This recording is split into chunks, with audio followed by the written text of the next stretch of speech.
오늘 미국 3대 지수 플러스하고 마이너스 혼조돼서 끝났습니다. 오늘 하루 장 보면 S&P 500 지수 같은 경우 이렇게 오르내림을 반복하다 마지막에 좀 빠른 속도로 빠지면서 끝났습니다. 아직은 눈치 보기를 열심히 하고 있는 것 같고요. 이거 CNBC 데이터인데 보시면 도이치방크의 그 크레딧 디폴트 스왑 CDS 스왑 레이시거든요. 보시면 24일까지 급등했다가 약간 주저앉는 것처럼 보이긴 하지만 이게 강도가 이렇게 밑으로 주저앉지 않고 횡보 수준 정도 했다 이렇게 보시면 될 것 같아요. 오늘 그 다음에 이게 UBS입니다. 크레딧 스위스은행을 인수한 UBS 같은 경우에도 보시면 24일날까지 버티고 있다가 갑자기 오늘 들어서 크레딧 디폴트 레이시 CDS 레이시 갑자기 튀었거든요. 근데 주가는 안정적인 흐름을 보이고 있습니다. 이게 그 도이치방크고요. 이게 UBS 주가거든요. 보시면 지난번 24일날 저점을 치고 나서 추세는 좀 완만하게 회복되고 있는 과정을 지금 보이고 있습니다. 그리고 미국 시장 보면은 이게 미국의 지방은행들 그 주가 움직임이거든요. 오늘 보시면 이제 최대 폭이 많이 떨어진 게 4% 떨어진 게 다고, 그 다음에 이제 여기 보시면 18까지 나갈 때까지 지방은행들이 있는데 두 번째, 세 번째 정도 가면 좀 더 빠졌네. 아까 봤을 때는 여기서 끝났거든요. 마이너스가 끝나고 플러스 터닝 했는데 조금 더 후반부에 은행주들이 좀 더 밀렸네요. 쭉쭉 밀렸네. 이 정도? 한 중반 한 6까지 와서 멈췄죠. 하락세가. 그리고 멈추는 강도도 한 1% 정도 전후에서 있는 게 대부분이기 때문에 큰 문제가 있지 않고 잠잠해지고 있는 게 아닌가라는 생각을 하게 되고, 이거 지방은행이고 사실 대형은행, 전국은행 정도? 뭐 이 정도 보시면 하락이 없어요. 하나 지금 하락했죠. 이거 CM이라고 하는 캐네디안 임페리얼 뱅크 이거 하나만 좀 빠졌고 나머지는 전부 다 플러스 영역에서 있기 때문에 금융 섹터의 불안정성이나 이런 것들은 좀 마무리되고 있는 게 아닌가라는 생각을 하고 있습니다. 지금은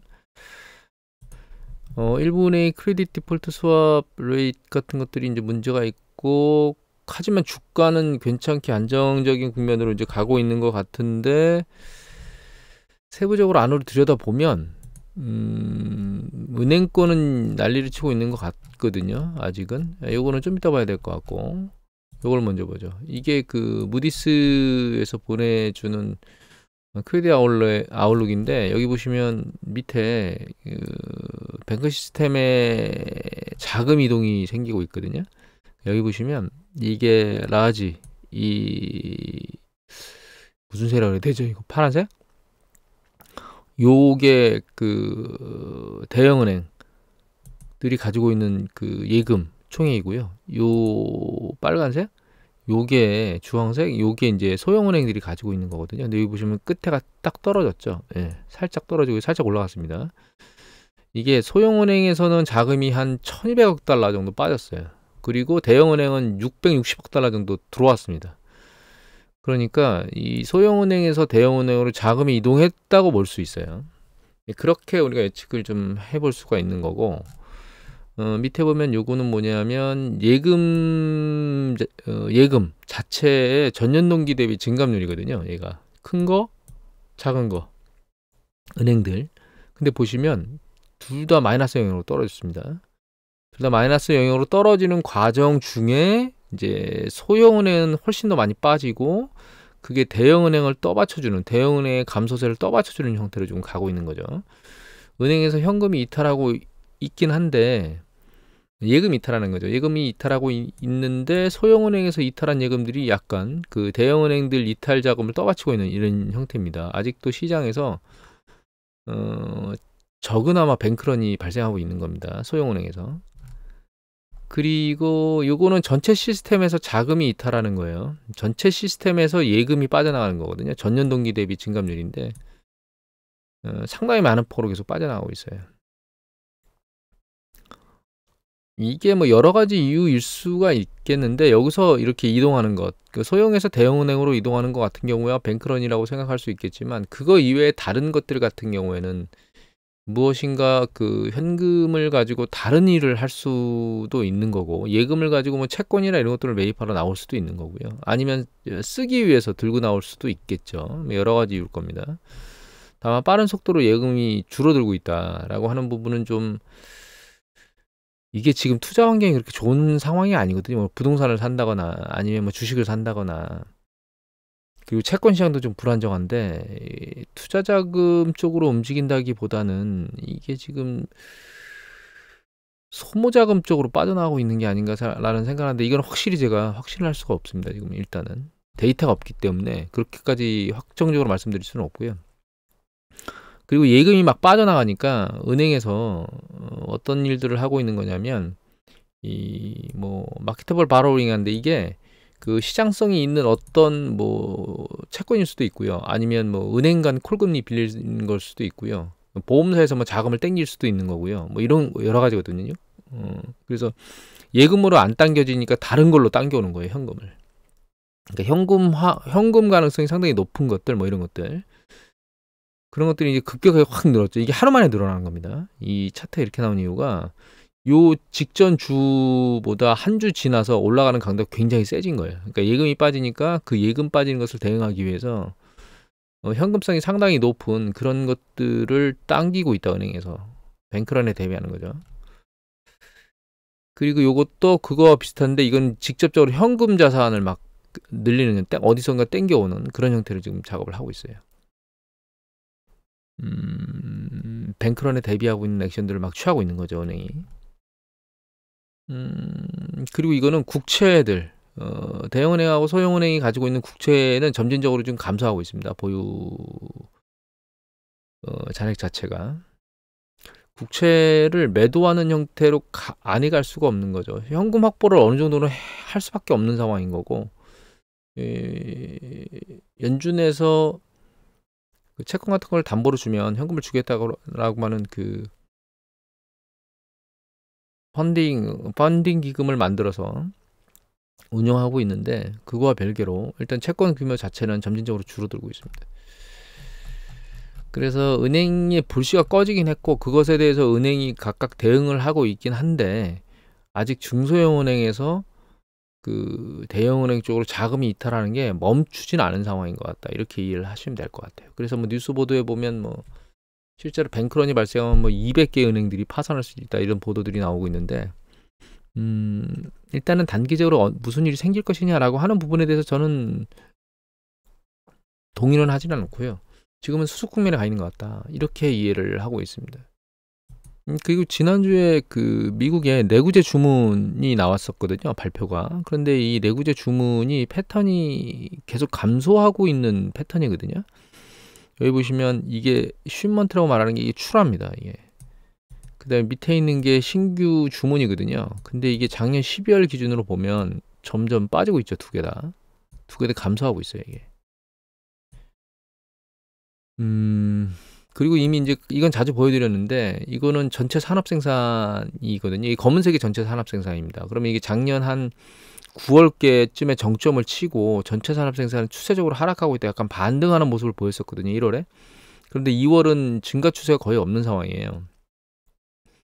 이 중에 보시면 여기 있는 그 제조업 부분에 이게 세 가지, 이 산업 생산이라고 하는 게 이 검은색이 세 가지가 합쳐서 합산돼서 나오는 건데, 이게 파란 게 제조업이고요. 그 다음에 여기 밑에 있는 하늘색이 이게 유틸리티예요. 전기, 가스 뭐 이런 것들. 그 다음에 위에 있는 게 광업이거든요. 그런데 추세적으로 보면 살짝 유틸리티 쪽, 전기, 가스 쪽이 살짝 올라온 건데, 이거 전기, 가스 수도료나 뭐 이런 것들이 인상되거나 이러면 그 부분이 좀 반영돼서 나타나는 거고, 제조업 자체는 약간 힘을 잃어가고 있는, 광업이나 제조업 쪽을 보면 이 반등 강도나 이런 게 세게 치고 올라가지 않고 있는 상황이라 힘을 좀 잃어가고 있는 게 아닌가. 그래서 미국의 제조업 파트와 관련된 부분은 약간 힘을 잃어가고 있다라고 하는 부분들은 뭐 피해갈 수 없는 부분인 것 같아요.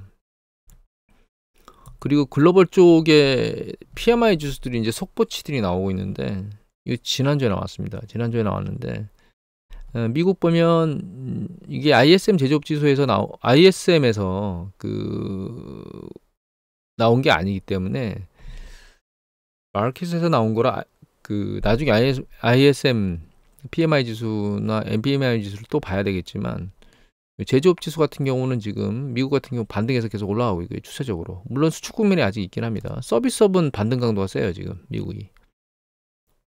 그런데 유럽은 좀 다릅니다. 유럽 같은 경우에 보시면 제조업 파트가 올라가다가 내려왔습니다. 거꾸로 보시면 수축 국면에서 확정 국면으로 쭉 방향을 잡으면서 올라가다가 갑자기 쭉 빠졌습니다. 지금 서비스업은 아직 버티고 있어요. 유럽도 마찬가지로 추세적으로 계속 올라가고 있죠. 그리고 여기 보시면 밑에 영국부터 볼까요? 영국 같은 경우에는 제조업 49.3에서 49.8로 올라갈 거라고 예측했는데 48로 뚝 떨어졌죠. 그 다음에 서비스업도 감소세가 좀 빨라요. 그래서 올해 영국의 GDP 성장률은 마이너스를 예측하는 지금 기관들이 있어서 영국은 브렉시트 이후에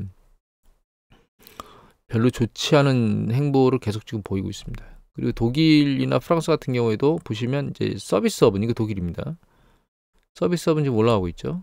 여기 전 예측치 현재 이게 이제 프랑스거든요. 여기 보시면 이게 전에 요거 예측치 이거 이게 현재 예측치보다 훨씬 높게 나왔죠. 영국도 독일도 마찬가지고 다만 이제 제조업이 보시면 제조업이 아래 방향으로 예측치보다 살짝 덜 나왔고 프랑스는 그다음에 독일 같은 경우는 상당히 빠른 속도로 빠졌습니다. 오히려 예측치보다 전월보다 빠졌어요. 예측치보다 낮은 걸 넘어서 전월보다 빠졌거든요. 특이한 건 프랑스에서 엄청나게 지금 연금 관련된 데모를 하고 있잖아요. 그런데 서비스업 지수가 더 좋게 나왔습니다.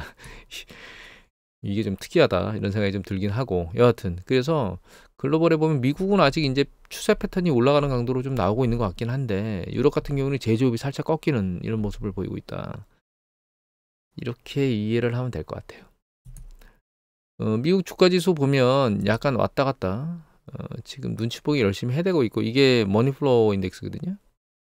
근데 얘가 이제 올라갈 때 이렇게 추세를 타고 올라갈 때 여기서 자금이 이제 공급되면서 이렇게 위로 올라가면서 차트가 얘가 이제 따라서 올라가줘야 추세적으로 좀 미는 힘이 셀 건데 보시면 얘는 추세적으로 좀 올라가는 모습을 보이지만 머니플로우는 위로 머리를 못 들고 있거든요. 자금이 여기서 유입되지 않는 상태에서 지금 머리를 조금씩 들고 있는 거고 결과적으로 강도가 지금 확 세질 수 있는 상황은 아닌 거다. 이렇게 이해를 하면 될 것 같아서 아직까지는 여러 가지로 눈치 보기를 열심히 해대고 있다. 다만 정상화 수순으로 일단 가고 있다고 우리가 좀 봐야 될 만한 부분은 여기 보시면 아직 그 달러 인덱스가 약세를 보이고 있기 때문에 미국에서 출발한 그런 그 요번에 그 은행 위기 있잖아요. 이게 수습된 것 같지 완벽하게 잔잔하게 내려간 건 아니지만 여기 보시면 이제 유가가 들려 올라오고 있죠. 빠른 속도로. 여기 보면 그 좀 전에 봤던 이 달러 인덱스가 급격히 큰 폭으로 쭉 떨어지고 있는 건 아니거든요. 사실은 근데 이 달러 인덱스 내려간 강도에 비해서 유가가 최근에 이제 들려 올라간 강도는 굉장히 빠르죠. 이 경기 수축에 베팅하고 있던 것들이 좀 빠졌다는 뜻입니다. 그리고 골드 가격이 내려가고 있죠. 다시 들렸다가. 그 다음에 국채 수익률이 다시 올라가고 있습니다. 안전자산 선호도가 높아지면서 국채 수익률이 내려왔다가 가격이 올랐다가 국채 가격이 다시 떨어지고 있는 거죠. 국채 수익률이 올라가면서. 그래서 금융발 위기는 이제 마무리 단계에 들어간 게 아닌가라는 생각을 지금 하고 있고요. 다만 이게 완전히 끝난 거냐? 안 끝났다. 이게 그 언제도 또 무슨 어떤 이슈에 의해서 뱅크런이 발생할 수 있고 그 뱅크런이 요번에 발생하면 사실 상황이 그렇게 녹록치는 않을 것 같다. 왜냐하면 제닛 옐런 연준의장이나 뭐 제롬 파월 제닛 옐런 재무장관이나 제롬 파월 연준의장이나 요번에 SVB 사태 발생하면서 특히 제닛 옐런 재무장관 같은 경우에는 뭐 전체 다 보증해주겠다고 하다가 의회 중앙 가서는 그런 계획은 없다고 말했다가 또 나와서 또 하실 수도 어떤 형태로도 뭐 막겠다 뭐 이런 왔다 갔다 하는 행보들을 보이고 있거든요.